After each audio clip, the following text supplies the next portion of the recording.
The other big piece of news in college football, Big Ten. I guess they technically haven't finalized it, but it seems like everything is in place and will be finalized soon. But the Big Ten's new media rights deal is going to be worth over $1 billion annually. Fox will remain their main media partner, but they will be adding packages with CBS and NBC. Sounds like CBS and NBC will be paying in the $350 million per year range for their packages with the Big Ten. And the Big Ten will be ending a 40-year partnership with ESPN. Ultimately, ESPN said no thanks to the Big Ten's final offer of 7 years, $380 million per year, where they only would have had 13 or 14 Big Ten games, and those would have been the second or sometimes even the third best Big Ten game of the week. So, man, it feels like we've been headed towards the divide in college football of the SEC and ESPN on one side and the Big Ten and Fox on the other. And while you got some other players in CBS and NBC in this Big Ten deal, it's pretty much here, man. We're at that point. This is fascinating to me. I'm more interested in like who's going to end up being the loser in this thing, and it's going to be hard to say it's the Big Ten just because of financially the amount of money that's going to be coming in for them. I think this is a home run deal for them, obviously, but I mean, as good as Fox is and as good as their coverage has become, like the big noon stuff is awesome, but ESPN, like it or not, still is driving the bus when it comes to college football. And if they're not covering any of your games, they're not just going to skip over the Big Ten, obviously, but they are not going to be at the top of the broadcast. They are not going to be the games that they're going to want to cover the most. Why? Because it's a ratings deal. Absolutely. They are going to push the teams and the games that they are going to cover.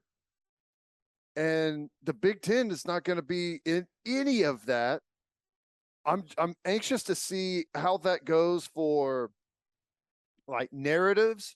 Like if you don't think ESPN pushes narratives in college football, you need to wake up and start paying attention to how Texas and now USC get treated in the off seasons. Why? Because those are flagships that draw a ton of attention. Like USC, like ESPN has made it a priority to push USC. They want that West Coast fan base back. So they've been shoving USC down everyone's throat. That's going to continue, and they're going to want people watching those games, not Big Ten. So the narrative will shift. Yeah, no, I'm with you.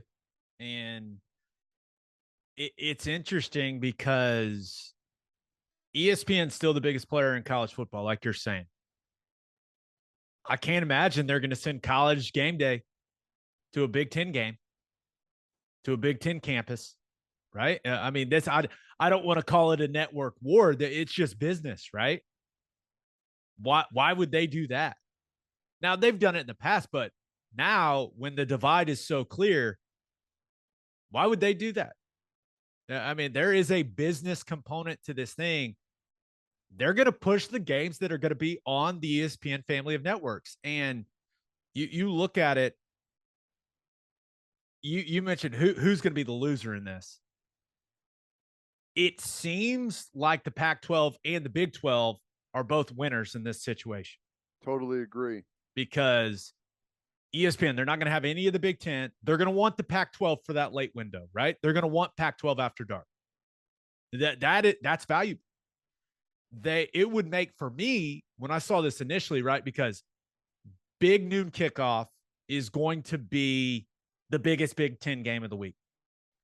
If I was ESPN, I would put the biggest Big 12 game of the week up against that game.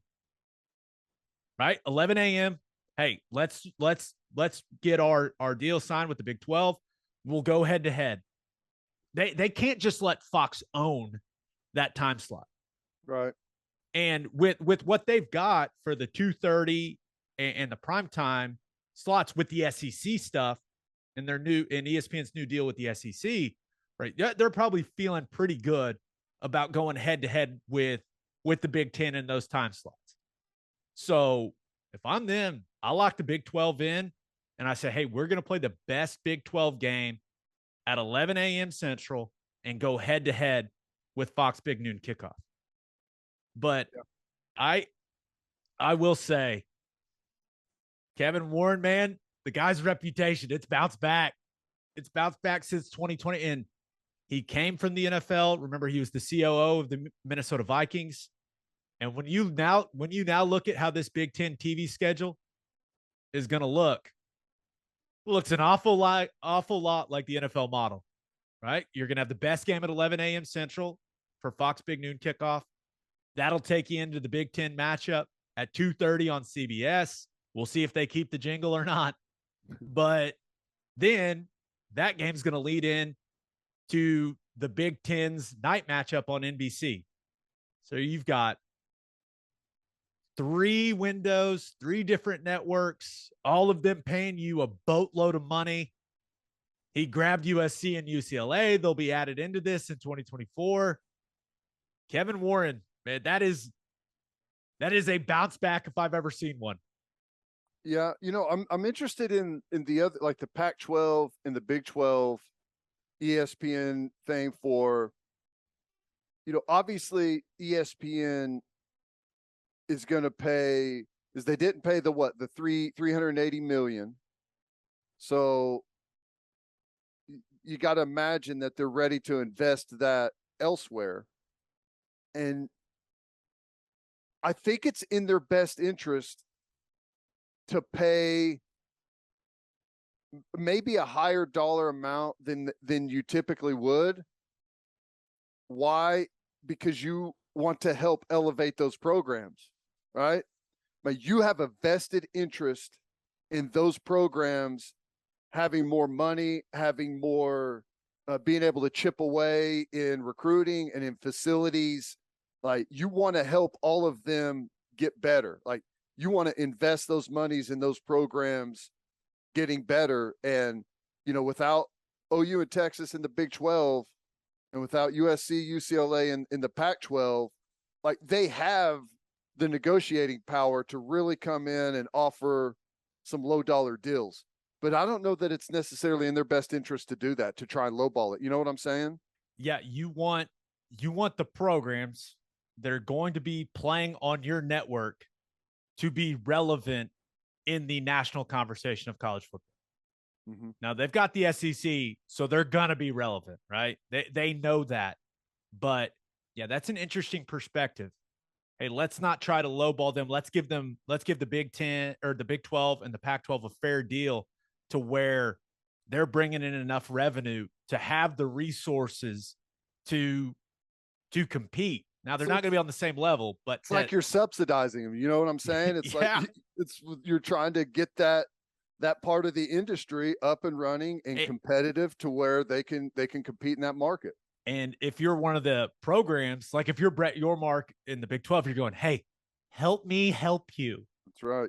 Help me help you. So, yeah, we'll see what those Pac-12 and Big 12 media rights deals ended up looking like. We'll see what role ESPN has in that. But that is some big news and big money for the Big 10.